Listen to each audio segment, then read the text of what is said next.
Chapter 10 Home Before Dark. Jack heard a bird singing. He opened his eyes. He was still pointing at the picture of the Frog Creek woods.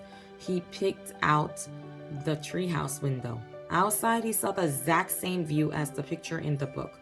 "We are home," whispered Annie. The woods were lit with the golden late afternoon light. The sun was about to set. No time had passed since they'd left Frog Creek. "Jack! Annie!" a voice called from the distance. "That's Mom," said Annie. Jack saw their mom far away. She was standing in front of their house. She looked tiny. "Annie! Jack!" she called.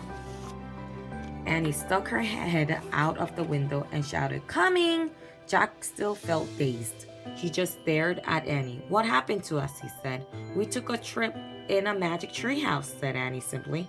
"But it's the same time as when we left," said Jack. Annie shrugged. "How did it take us so far away?" said Jack. "And so long ago." "You looked at a picture in a book and said you wish we could go there," said Annie. "And the magic treehouse took us there."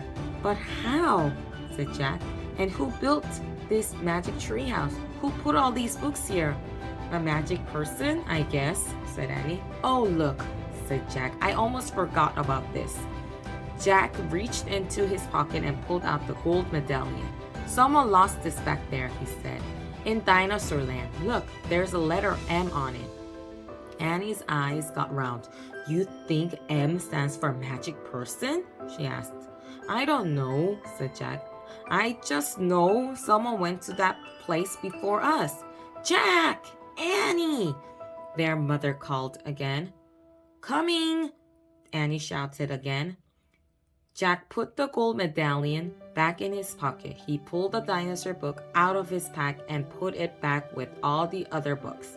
Then he and Annie took one last look around the treehouse. "Goodbye, house," whispered Annie. Jack slung his backpack over his shoulders. Annie started down the rope ladder. Jack followed. Seconds later, they hopped onto the ground and started walking out of the woods. "No one's going to believe our story," said Jack. "So let's not tell anyone," said Annie. "Dad won't believe it," said Jack. "He'll say it was a dream," said Annie. "Mom won't believe it," said Jack. "She'll say it was pretend." "My teacher won't believe it," said Jack. "She'll say you're nuts," said Annie. "We'd better not tell anyone," said Jack. "I already said this," said Annie. Jack sighed. "I think I'm starting not to believe it myself," he said. They left the woods and started up the road toward their house. As they walked past all their houses on their street, the trip to Dinosaur Time did seem more and more like a dream. Only this world and this time seemed real. Jack reached into his pocket. He grasped the gold medallion. He felt the engraving of the letter M. It made his fingers tingle. Jack laughed. Suddenly he felt very happy. He could explain what had happened today, but he knew for sure their trip in the magic treehouse had been real. Absolutely real. "Tomorrow," Jack said softly, "we'll go back to the woods." "Of course," said Annie. "And we'll climb up to the treehouse," said Jack. "Of course," said Annie. "And we'll see what happens next," said Jack. "Of course," said Annie. "Race you!"